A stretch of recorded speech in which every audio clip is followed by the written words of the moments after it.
दोस्तों, गाजा के ऊपर अमेरिका के ड्रोन उड़ रहे हैं।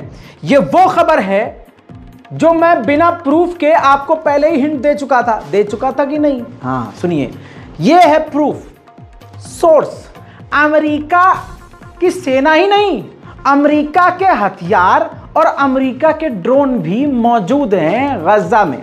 गाजा के ऊपर अमेरिका के MQ-9 रीपर जैसे खतरनाक ड्रोन उड़ रहे हैं जो कि हॉस्टेज इजरायली कैदियों को ढूंढ रहे हैं। अमेरिका की इंटेलिजेंस ने एक बड़ा खुलासा किया है और सबसे पहले मैं आपके सामने ये बात कर रहा हूं।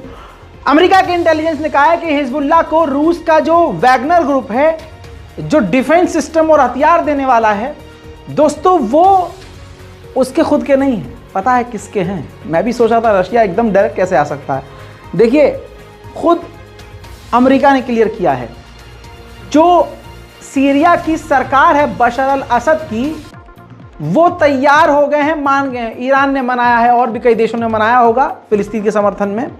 तो बशर अल असद की सरकार मान गई है कि वो अपने एयर डिफेंस सिस्टम हिजबुल्लाह को दे देंगे, लेकिन वो डायरेक्ट नहीं देंगे।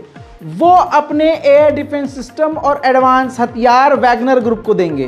वैगनर ग्रुप ठीक उठा कर ले जाएगा, उसे दे देगा हिजबुल्लाह को। अब समझ में आया ईरान के विदेश मंत्री यहां वहां इधर उधर क्यों डोल रहे थे। हाँ, ये जाल बुना है। बिना हथियार चलाए, बिना डायरेक्ट जंग में कूदे ईरान वो काम कर रहा है जो शायद सऊदी तो छोड़ दिए, कोई है ही नहीं सामने, कोई नहीं है टक्कर में। दोस्तों, चिली बड़ा ही अच्छा देश है और हमारे लिए बहुत अच्छा देश है। पता है कैसे? बड़े बड़े देश जो काम नहीं कर पाए, चिली ने कर दिया। चिली के राष्ट्रपति अमेरिका पहुंचे और अमेरिका के सामने ही, अमेरिकी सरकार के सामने ही साफ कह दिया कि इजराइल इंटरनेशनल लॉ का उल्लंघन कर रहा है, जेनोसाइड कर रहा है और यह बर्दाश्त का भी नहीं है। चिली ऑलरेडी अपने राजदूत को इजराइल से वापस बुला चुका है और संबंध लगभग खराब कर चुका है इजराइल के साथ। इजराइल अमेरिका से डिस्कस कर रहा है कि हम और भी ज्यादा ऐड, अभी तक 20 या 30 ट्रक जाने दे रहा है गाजा के अंदर इजिप्ट के रास्ते से। वो कह रहा है कि हम और मदद जाने देंगे गाजा के अंदर, बस आप गाजा से बात कर लीजिए, हमास से बात कर लीजिए कि वो हमारे कैदियों को और रिहा कर दे, कुछ 4, 5, 10, 8, 10 जितने वो कर सकता है। बड़ी खबर यह है कि अमेरिका के बेस पर सीरिया में लगातार हमला हो रहा है, इराक में भी लगातार हमला हो रहा है।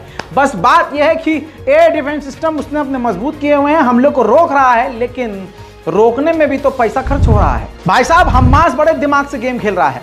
हमास कैदियों के परिवार वालों को मैसेज भेज रहा है कि हम तो डील करना चाहते हैं, आपके घर वालों को रिहा करना चाहते हैं, लेकिन आपकी नेतन्याहू की सरकार मान ही नहीं रही है। दोस्तों, फ्रांस ने 2 बड़ी शिप भरकर मदद देने के लिए गाजा को भेज दी है। फ्रांस ने 2 पानी के जहाज भर कर गाजा के लिए डायरेक्ट भेज दिया है उनकी मदद के लिए।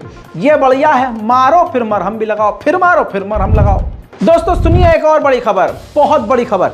इराक की तरफ से भी इराकी ग्रुप ने अब इजराइल के ऊपर हमले शुरू कर दिए हैं। देखिए दोस्तों, जल्दी जल्दी बड़ी खबर आपके सामने। सोशल मीडिया पर भले ही दबा के पैसा खर्च कर रहा है इजराइल, लेकिन फिर भी पूरी दुनिया में सोशल मीडिया पर फिलिस्तीन फिलिस्तीन और सिर्फ फिलिस्तीन है। ग्राफ आपके सामने है क्योंकि यही सबसे बड़ा सबूत है। मेरे दोस्तों, आप ये ग्राफ देख लीजिए। इंस्टाग्राम पर 48% प्रो फिलिस्तीनी बात कर रहे हैं, फिलिस्तीनी मौजूद हैं, और जो न्यूट्रल है वो 22 और प्रो इजरायली यानी इजराइल के समर्थन में 31, और ट्विटर पर 33, जी हाँ 33% फिलिस्तीन के समर्थन में है और 51% मुंह बंद करके बैठे हैं और 17% सिर्फ इजराइल की तरफ हैं।